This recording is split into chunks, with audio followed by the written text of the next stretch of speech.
Welcome back to another week of 52 Weeks of Gaming. This week I decided to take upon the cool-looking action role-playing game known as Indivisible, which I want to kind of give it to the opening trailer for drawing me in. That I found out later was developed by or directed at least by the person who did Little Witch Academia, which is a super fantastic anime, and the animation from the studio Trigger and Titmouse, who are two big Japanese and American, respectively, companies, animation companies, and so it was super cool to see their animation involved, and that's what kind of drew me into this game. But it was something that I had no idea what to expect going in, and I was super pleasantly surprised and constantly drawn back to this game. So Indivisible is a game that was developed by Lab Zero Games and published by 505 Games. It kind of began as a bunch of these indie games do, and was a crowdfunding campaign on Indiegogo in 2015. So they had their goals to go and set, and it was a bit slow, and then they extended it for another 20 days after it was kind of a bit slow,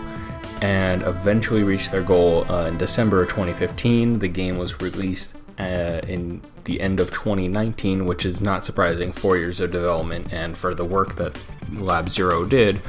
it's no surprising there.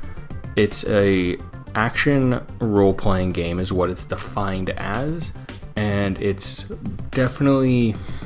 mirroring some, I want to say it has the typical role-playing fashion of like 4 people in your party going and battling a number of different enemies, but you have these skills and combos that you can go and work into it, and this great universe and story that is kind of built where you're playing as this main character Ajna, who is a kid who deals with the thing that every protagonist does of, spoiler, having a parent die and their village being burnt to the ground and going on an adventure for revenge. And this whole world kind of expands based upon that after the first act, which I'll call it the first act, of where the revenge has been had, and then she finds out there's a bigger evil and kind of what goes upon that. But it is something that, between the action in it and the overworld movement for the different skills that you get and trying to go and complete it, there's just a ton of fun there, and a great game overall, I think, to go and have. Now, it is something that the game puts a bit of emphasis on. Perfect guarding, I do believe was the term in the game. Basically, it's doing a block specifically with the right character at the right exact time, which will go and minimize damage or possibly heal you with it, depending on the skills that you go and have. That it might go and make it a bit easier for you to kind of stand in a fight, and at the very end of the game, that's a very crucial thing. But you get all these build-ups and all these fights and skills and collectibles to go and find to power up, and it's just, the characters are super funny, and I love the voice work for it, because for something like this, which definitely is more on the smaller indie side as far as like game development, it's not one of the typical AAA games, that having the voice work and all of the acting done into it with the animations just really draws you in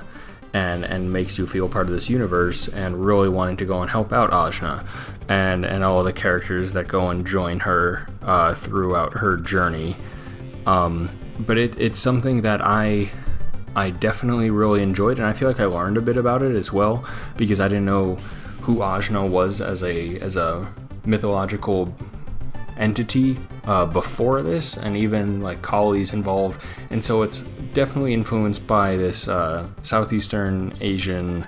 mythology and these cultures that are from there, and the music for it is fantastic, and it's just learning a new thing and a new experience is always interesting in the medium that you go and learn it, and I think learning a bit about it in a game format is definitely the best way for me. But I think it's really unique and really interesting to have it done through a game, and I think it's stuff that people definitely would want to go and learn about. And it's